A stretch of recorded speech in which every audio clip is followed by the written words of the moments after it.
And we are live, and it is pub day, and welcome to A Mighty Blaze. I am going to record this because I always forget. So now, welcome. It's Tuesday, it's pub day. Heidi and I were just having the most fascinating chat in our green room, and welcome to Mighty Blaze. I cannot believe it always feels like it's Tuesday somehow. It comes up so fast, and there's nothing like, do you have your copy of Impersonation as well? Oh, yes, I Right do. there. Yes, I do. This gorgeous book, I know we'll do that. This gorgeous book out by Heidi Pitlor. I am going to give you an introduction. It is, I mean, this is like, I mean, I love your books anyway, so I would have wanted to read it, but this is the kind of book that says like, you know, do not miss this book. I mean, how amazing. From the blurbs and from Rebecca Mackay and Jessica Shattuck and Anna Solomon and Chris Castellani, you have just so much book love, and obviously, you know, they have fabulous taste. Heidi Pitlor is the author of the novels The Birthdays and Daylight Marriage, which was optioned for a film. Her third novel, Impersonation, is out today. A former senior editor at Houghton Mifflin Harcourt, she has been the series editor of the Best American Short Stories since 2007. She's also the editorial director of literary studio Plimpton. Her writing has been published in the New York Times, the Boston Globe, Lit Hub, Plowshares, the Huffington Post, and more. And we are thrilled to celebrate. I feel like Impersonation today, I feel like I have had August 18th, this book coming out on my mind for very long time. So welcome to Mighty Blaze, Heidi. Well, you know what? I worship a Mighty Blaze. I worship you. But thank you. And, you know, here we are online, but we're making it work. It is wonderful to be here. Thank you. You're welcome. Well, your team at Algonquin, I love working with them. Michael McKenzie was, I'm like, yes, Michael, I know. Impersonation, August 18th. Got it. He's just, I love that imprint. You know, anything they send me is always just best. Oh, I mean, always. Literally, I've never gotten a book that I was like, no. I just wish there were more hours. I know, and you and I need to start earning some kind of commission because I say the same thing and would not be happier there. It's a small group of brilliant, hardworking, creative, really cool people. I'm super lucky to have them. They're sick of hearing it, but I never get sick of saying it.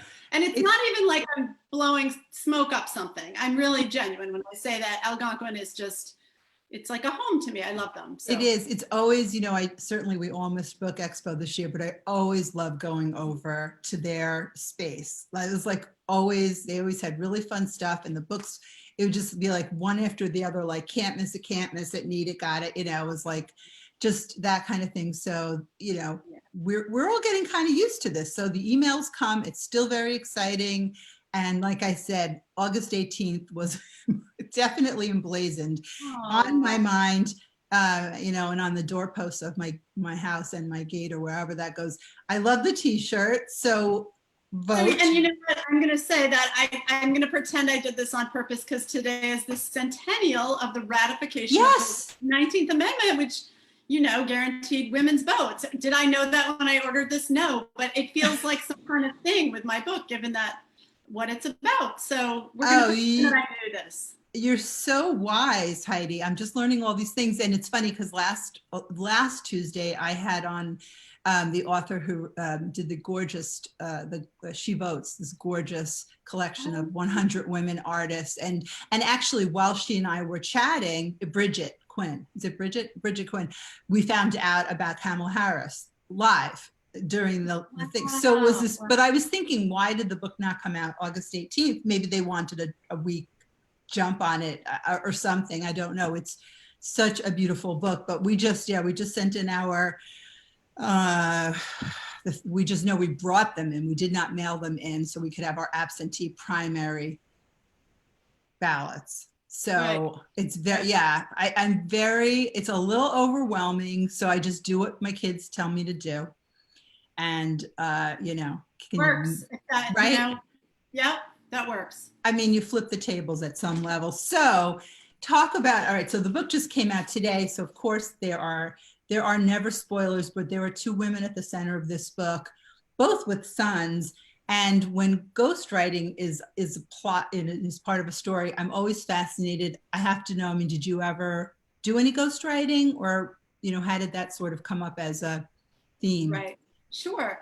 I've done a very minute amount, like a teeny tiny amount, barely enough to even talk about, and I can't anyway. So, but you know, so my job is one of my day jobs is I'm the series editor of the Best American Short Stories. So I'm kind of a ghost editor. I work with a super big famous fiction writer every year, a different person. I read thousands of short stories. I pull 120 for them to read. They pick 20, and their name goes on the front of the book, and mine goes on maybe the spine. Now it changes sometimes, but I don't care really. But it's the world's best job, because I get to read all this stuff with some amazing writer, and I get to know them and how they think.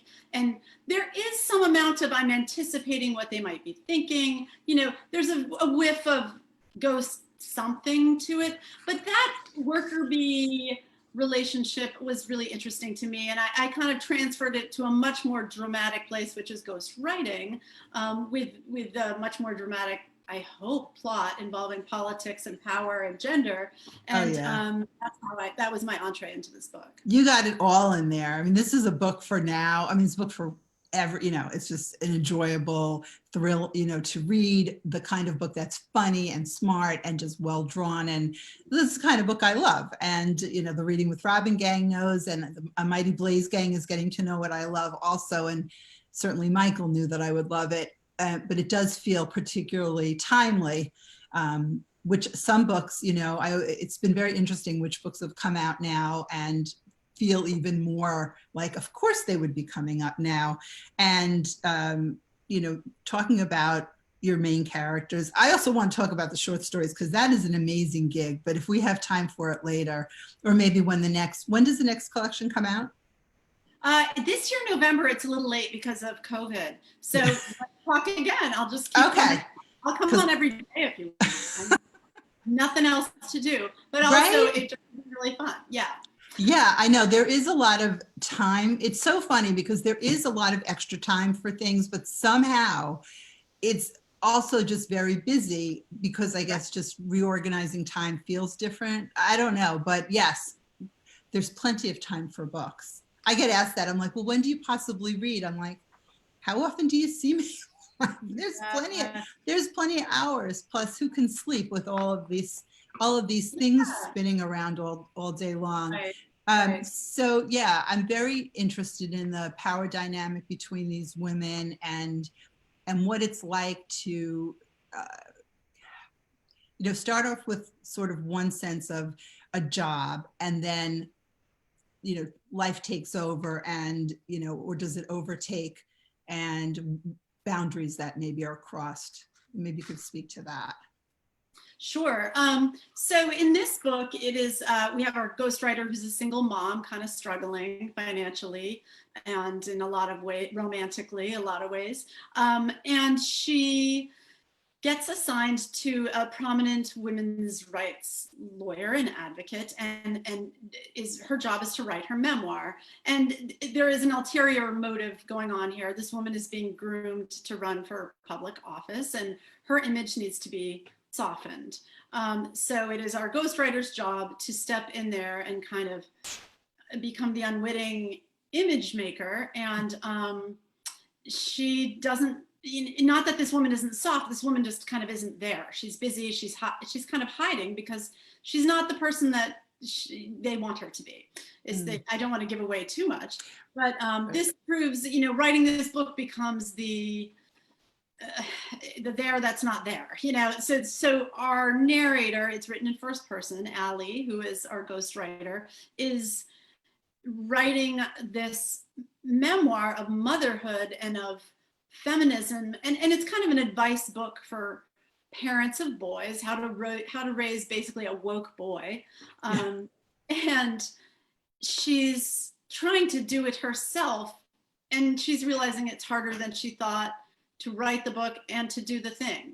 So yeah, sort of basic plot, and then a lot of other stuff happens. yes, it's all the other stuff that keeps you turning the pages. And that's the thing about when something sort of starts out in one way and then it takes on a life of its own, and softening someone's, so there's image consultants and all of that. And I always think about the actual person, like, who are they really? I mean, how much can you pretend to be somebody that you're not? And when it comes to a memoir, which allegedly would be your story, and there's a narrative, which you may or may not have been involved in, right? I think it's a really interesting thing. And also when, we've seen people on TV talking about their books that we don't always know if there's a ghostwriter involved, but we can assume sometimes. And I always think, like, what is it like to talk about a book that you have not written? I guess you believe you did, and then you did. Well, and I think, there's other forms of ghostwriting too. So there's speech writers, there's, right. I think for a lot of politicians, there are handlers and managers and people right. keeping you on message. And so I would assume, I am not a politician, but I would assume you get used to kind of, the lines are blurred and who's telling you what and what's real. When you're out there, campaigning, it is what you're on message. That's all that matters. This is your message, right. And I just thought that was such an interesting thing. I have to say, I started writing this book. I'm glad you think it's timely. Yeah. Because I started it before Trump announced he was running. Oh, so wow. It became this weirdly kind of timely book that I didn't intend to make timely. So it is funny when people say, wow, there's a lot of big issues in there. And I thought, well, when I first conceived of it, they were big, but they became way bigger: gender, class, politics, sexism, all of this. Those things have taken on completely new meanings in the last 4 years. So it's been an interesting road writing this thing. Yeah, that is, there have been a lot of books that I feel like that we've been talking about since the spring, where it feels, does it take on what we're going through, and you just sort of put that out there. And so then it's like, well, obviously this is just like the most perfect book for now. But like you say, these are such important, timely topics. And then it's become even more so. So, hey, just take it, Heidi. Say, yeah, I had my crystal ball and I was like, what's it going to look like? Of course, and that's right. So you started writing this before the last election. Right. I started writing it before my last book came out in 2015, because that's what you do, sort of, in order to not sit there and worry and be anxious about your book to start your next one. So I started it and I thought, I really like the idea of the ghostwriter, and she's raising a son and trying to make him woke, but it's harder than it seems. And the Lana character came pretty soon.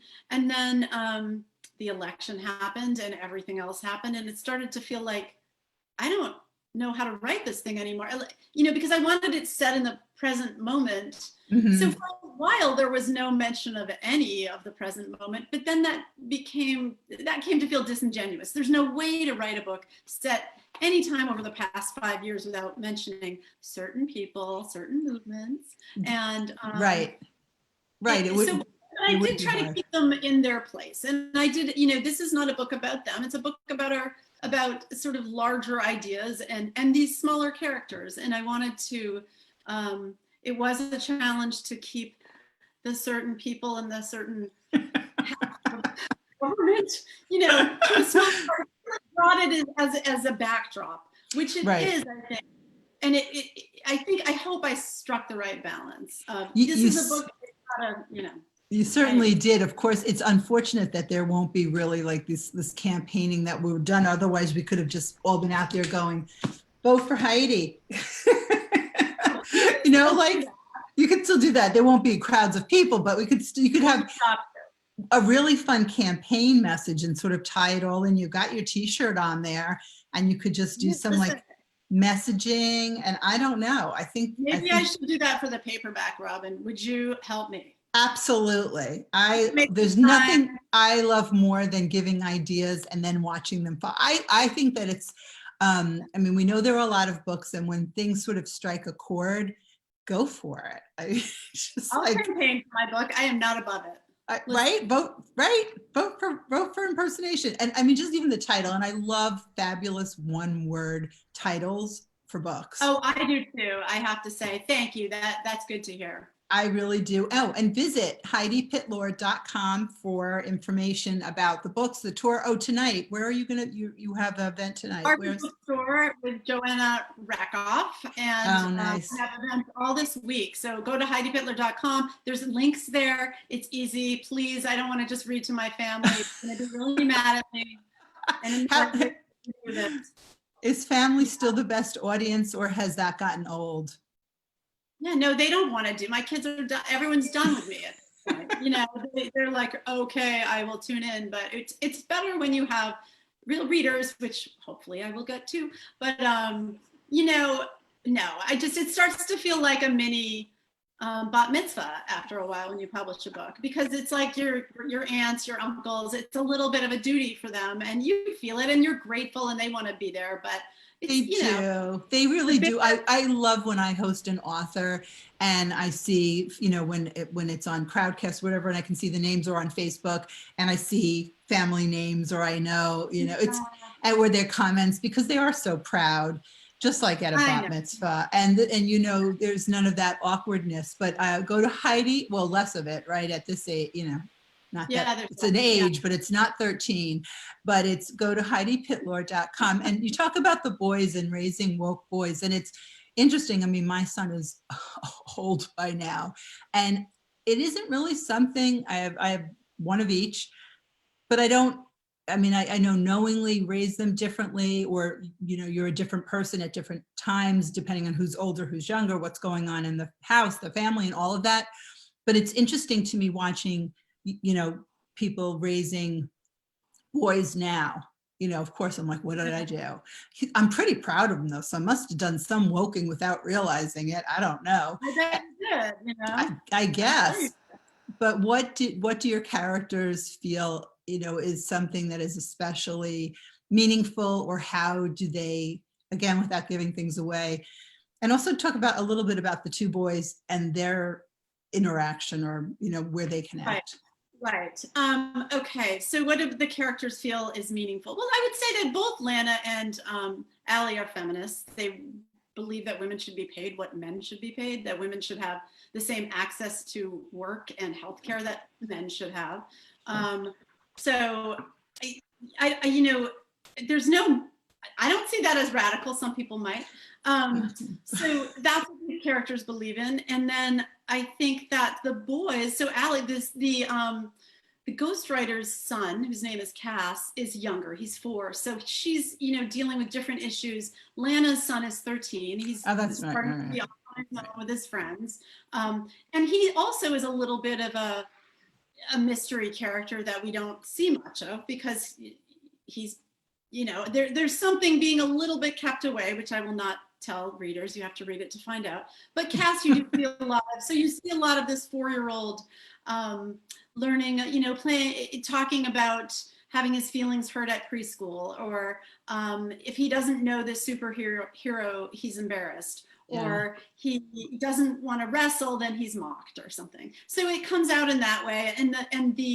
And Allie is really just trying to, you know, make him feel loved and safe. And sometimes even that can be hard if you're not earning enough and you're on your own as a single mom, and you're in this crazy world right now. You don't know what he's going to hear on the radio. You don't know what he's going to, you know, so I think it's a really interesting moment for people raising boys. We've done a lot of, this isn't to say we've perfected raising girls or anyone else, but I think it's a moment for masculinity in this country. And I think a much bigger moment than when I started writing this.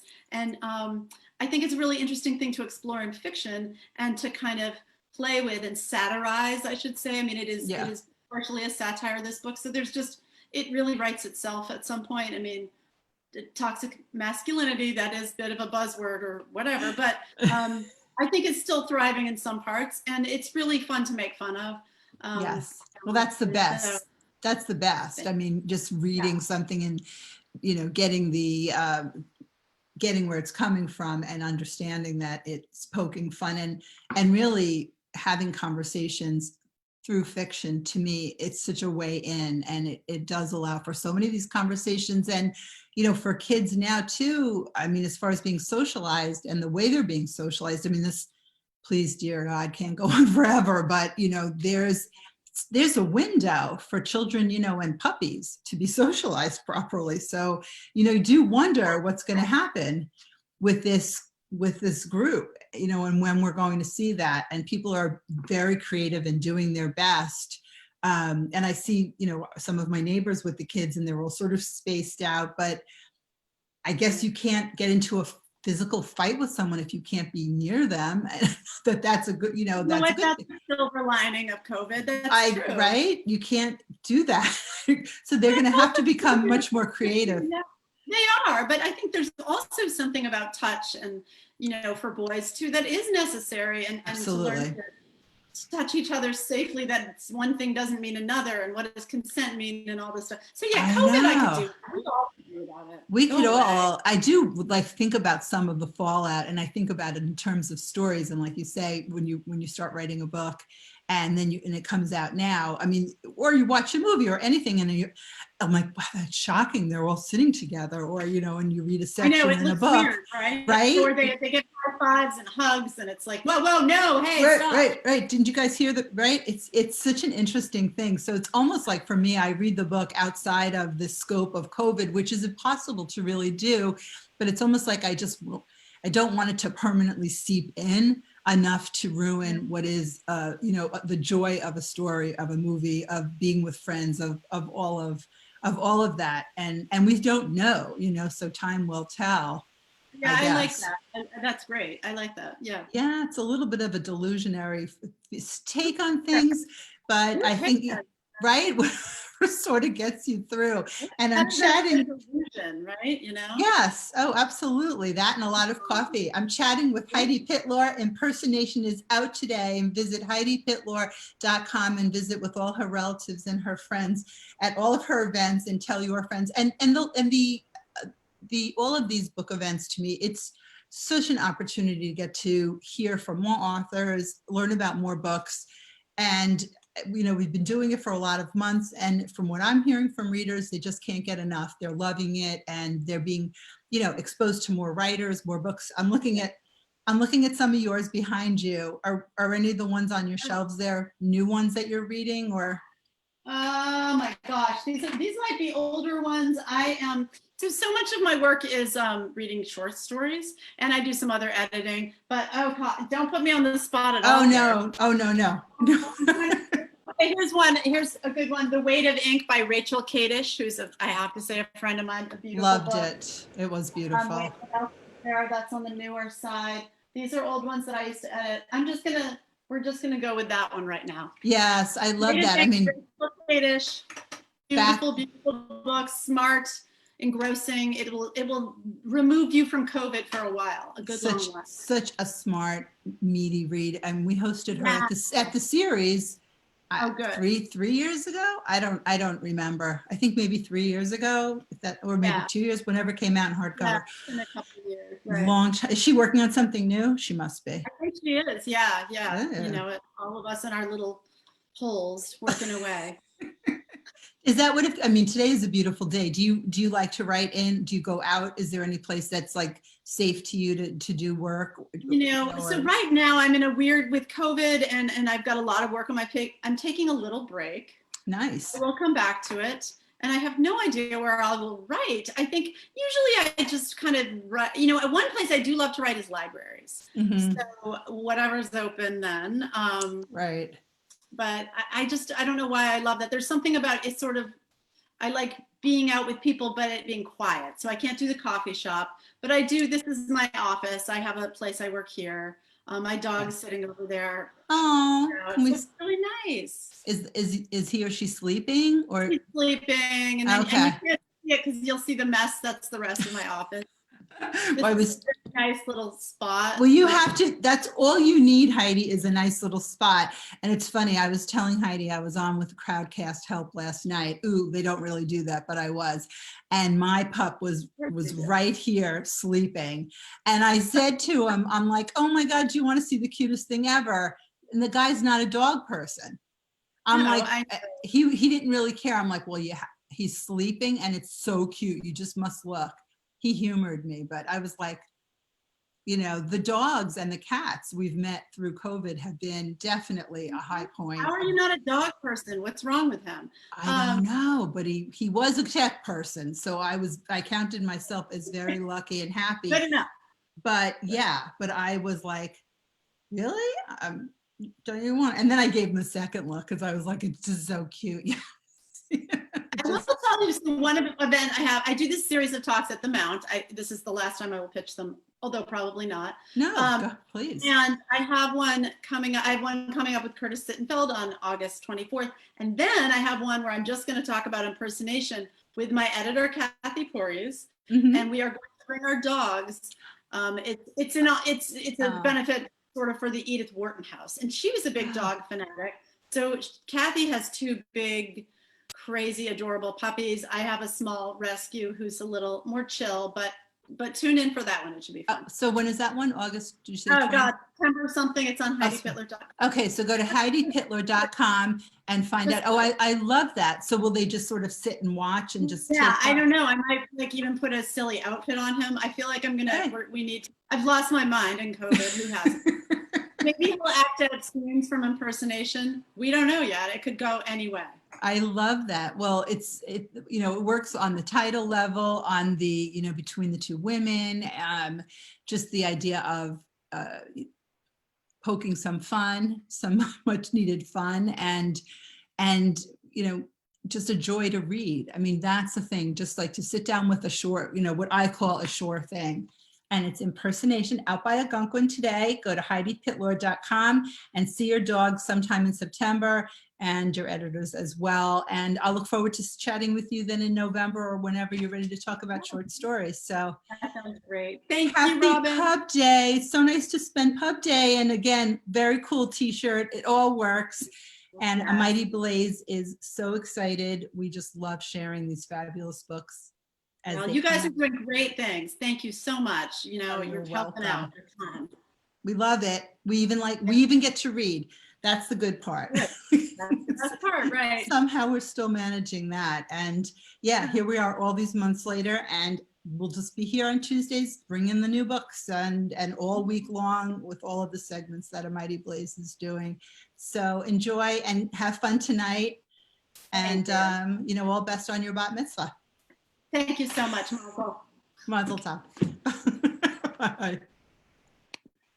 Bye.